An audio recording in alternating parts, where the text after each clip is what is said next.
laid out the story here. Libby Purvis, the theatre critic, today in the Daily Mail said, call it off. We've got to stop bullying this guy.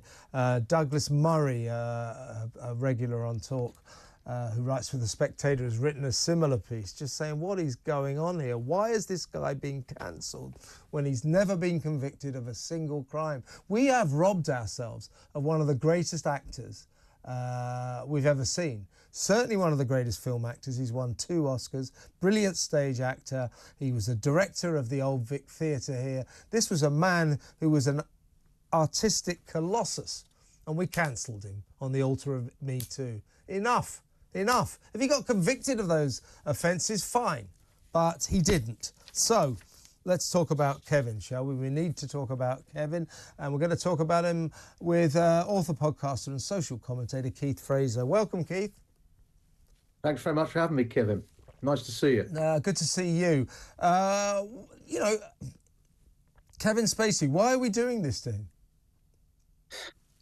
Listen, whatever happened to innocent until proven guilty? I mean, we live in an era where it does seem to be where you're guilty until proven innocent.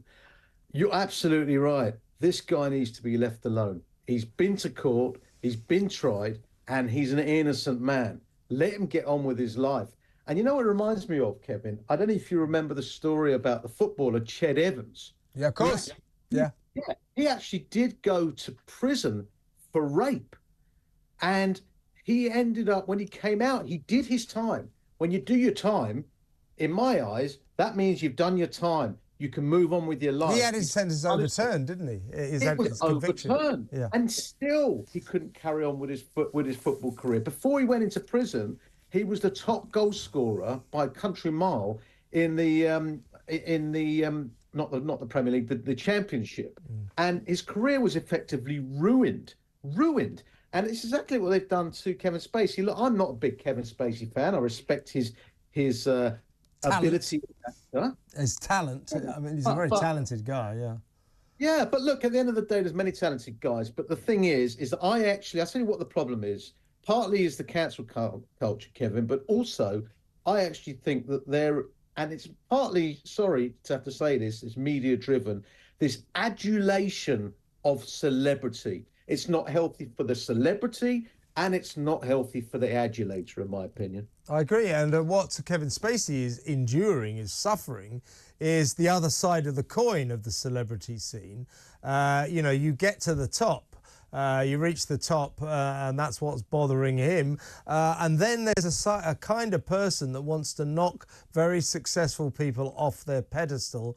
And, you know, at the first whiff of scandal, they're down on them like a ton of bricks. And in the Me Too environment, that means you're cancelled. So we live, Keith, in the era of the accusation. If I wanted to ruin your life, which of course I don't, all I have to do is make some lurid allegation about you that gets into the press. You deny. However, then the die is cast and people will start saying, no, no, no. So what worries me is Kevin Spacey's the most egregious example of it, is people's lives are being cancelled, are being ruined on the back of unproven allegations, unproven accusations. Well, I totally agree. And unfortunately, we live in the world of social media. Me Too is a hashtag, right? And let's face it, where was the Me Too culture? I don't want to go down this line right now with you. Where was the Me Too culture in October the 7th when loads of Israelis were raped by the Hamas terrorists? Yeah, and, and by the way, look at the way people are treating that these days, as if it didn't happen. Well, it's exactly, and look, it's a fashion. Listen, I do not condone the actions of any sort of people like your Harvey Weinsteins. But having said that, when I saw the Harvey Weinstein documentary on TV, there is an element of a lot of those women who went up to his hotel room need to be questioned. What are you doing? And people who'd been up to his hotel room before. So listen, it takes two to tango to a certain degree. He may well have abused his power, but he hasn't been found guilty. He should be allowed to carry on with his acting career. And here's the thing, Kevin, you know as well as I do. Look, I'm not a gay man. I'm a straight man. And look, I've in my past, yes, I have made attempts to gain the affections of a woman. And of course, maybe she said no. But I also think that is another problem with today's society. We're all too quick to want to play the victim. Where are people's cojones? That's the name of my book, by the way. Where are people's cojones? Why don't people just stand up and say no? And people have the guts to do that rather than play the victim. You know what? Having said that, Kevin, I must tell you, I thought of an old funny saying, which I'll probably get shot down in flames for.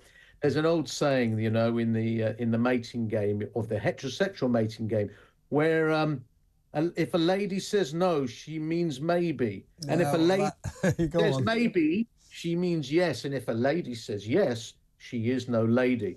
But look, what I'm trying to allude to is, we got to put that straight, because if a lady says no, she doesn't mean maybe. We've got to be careful with that. Okay, you know what I mean. That is half the problem. Grey areas in the mating game. But you know, no means no. We've got to stress that. However, Spacey has admitted, he's come out fighting now thanks to this documentary on Channel 4, which once again dug up these ancient claims by alleged victims from, you know, some of them 40 years ago, saying, oh, you know, he grabbed my crotch or he lunged at me and all this. So what we're talking about here, and Spacey has admitted it, you know, is clumsy sexual advances that he says, you know, he admits were probably inappropriate. It wasn't his finest hour.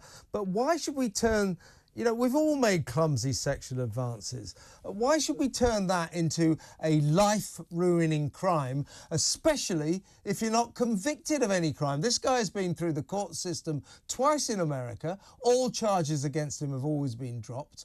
And here, recently at Southwark Crown Court, he had a whole slew of allegations of sexual assault against him. He was acquitted.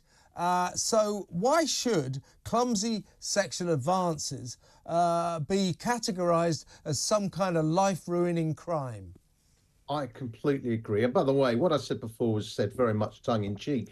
I know we're not able to put that right. Sense of humour these days. Yeah. But you know, when the lady says no, it doesn't mean maybe. Let's put that. All right. I take that back. I take that back, and I agree with you. Look, I'm saying it in jest. I know. But people have to have the guts to stand up for themselves and say no. Well, and I mean no. And if that is the case, as you rightly said, everybody who seeks a partner, who seeks a lifelong partner or a short-term partner, has made some foolish, perhaps misjudged advances on a member of the opposite sex or same sex. It's life.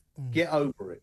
Yeah, so I mean, the questions I would ask about Spacey, there's something odd about this. This was a man at the top of his trade. You know, he was arguably one of the greatest film actors we've ever seen. He's no slouch on the stage either. Used to be the director of the Old Vic Theatre here in London, still has a place here in London, very much an Anglophile, although I'm not sure what he thinks of us now, but he's still hanging around.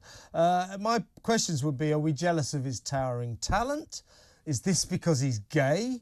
Do we just love knocking successful people off their pedestals? Or do we just enjoy this kind of bullying? Because he's being bullied, there's no doubt about it. I'm not trying to exonerate all of his behaviour in the past. You know, he's clearly sort of kind of not been brilliant when it's been in certain intimate situations. There's no doubt about that. He says so. But is he a sexual criminal? Clearly not. The courts keep acquitting him. So why are we still persecuting this guy? Well, I don't think it's because people necessarily want to shoot down a man who's at the top of his game. I actually do think it is a shift in society. We've become a society that we have to be aghast at anything. You know, let's face it, you can't pass wind in the street these days without being reported to the police. Not that the police do anything, as you know. But the point is, any sort of iota of sensitivity, people want to cry out and be the victim. Start to be personally accountable, stick up for yourself, and none of this needs to happen. At the end of the day, he's an innocent man. And as we saw with Ched Evans, who was a man who went to jail wrongly, and he still wasn't allowed to properly carry on his career because of the mud carried on sticking. Yeah, I'm not against the principle of Me Too, and women were quite right to come out fighting after the Harvey Weinstein affair. Sure. And, he was, an unconscionable sexual predator. 100%. And Hollywood in particular, where I used to live, I mean, it did need to clean up its house. But I think the problem with Me Too is, arguably, it's gone too far. And now you have this kind of vigilant movement that is just looking for people to cancel, looking for people to classify as the villain of the story and all that. And perhaps we need to calm down.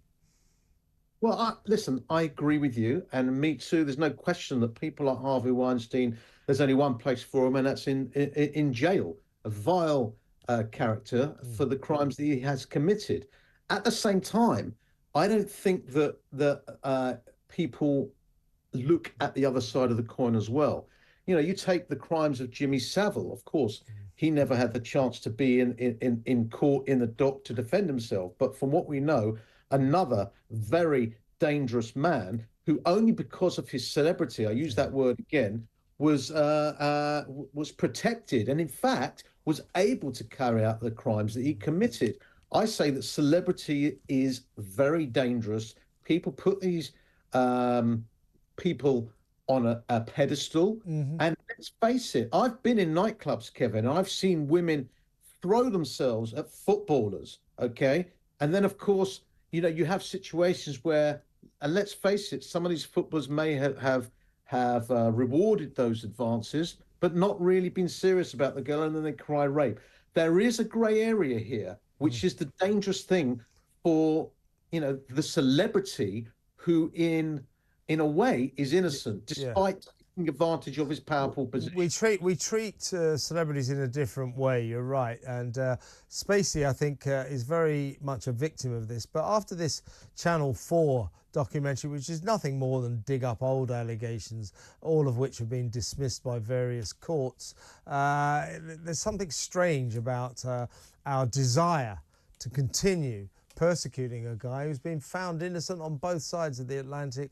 And as I said earlier, I mean, you said you're not a fan of Spacey. I really was. I mean, I've seen him in the theatre, stunning actor, always starred in very interesting films, great performances, double Oscar winner, and we've robbed ourselves of his towering talent, and I think that's a mistake. I think it's time to say, Kevin, come in. You're welcome again, but I'm not seeing it happen anytime soon. Keith, great to talk to you. Thank you very much. Keith Fraser there, author, podcaster and social commentator.